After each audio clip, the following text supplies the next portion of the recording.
மன்மோகன் சிங் பேசியதை திருத்து கூறி அப்பாவி மக்களிடம் பிரதமர் மோடி விஷத்தை விதைப்பதாகவும் தேர்தல் ஆணையம் அவர் மீது வழக்கு பதிவு செய்து சிறையில் அடைக்க வேண்டும் என்றும் நடிகர் மன்சூர் அலிகான் தெரிவித்துள்ளார். போற்றுதலுக்குரிய பதவியில் இருக்கின்ற பிரதமர் நரேந்திர மோடி அவர்கள் ஒரு விஷப்பாம்பை விட மோசமா விஷங்கக்கிற அளவுக்கு தேசத்தில் பிரிவை ஏற்படுத்தி ரத்த ஆறு ஓட வச்சு மத கலவரத்தை உண்டு பண்ணி எப்படி மணிப்பூரில் உண்டு பண்ணாரோ குஜராத்தில் பண்ணாரோ அப்படி ஒரு கேவலமான முறையில் மன்மோகன் சிங்கோட கால் தூசிக்கு கூட இவர் ஈடாக மாட்டார்.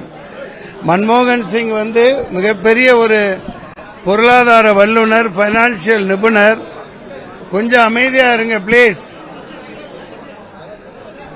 அவர் பேசினது ஒட்டுமொத்தமா இந்த மாதிரி தாழ்த்தப்பட்டவர்கள், ஓபிசி, பெண்கள், இஸ்லாமியர்கள் ரொம்ப ரொம்ப பின்தங்கிய வகுப்பில் இருக்கவங்க, வேலை வாய்ப்பு இல்லாமல் இருக்காங்க, அவங்களுக்கெல்லாம் அந்த மாதிரி பிரித்து கொடுக்கப்படும் மாதிரி ஒரு பொதுவான கருத்தை கருணை அடிப்படையில் பேசினதை 2006 பேசினதை திருச்சி ராஜஸ்தானில் உள்ள சாதாரண அதாவது எளிமையான மக்கள் அவங்க என்ன சொன்னாலும் நம்புவாங்க.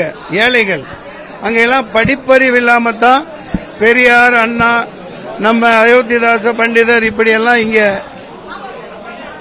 அப்படிப்பட்ட ஆளுமைகள் அங்க இல்லாதனால அடிமையாவே வச்சிருக்கிற அந்த ராஜஸ்தான்ல இப்படி விஷங்கக்கிற அளவுக்கு ஒரு மிகப்பெரிய அவர் ஒரு மனிதராக இருக்கவே தகுதியற்றவர், கீழ்த்தனமாக நடந்து கொண்டார்.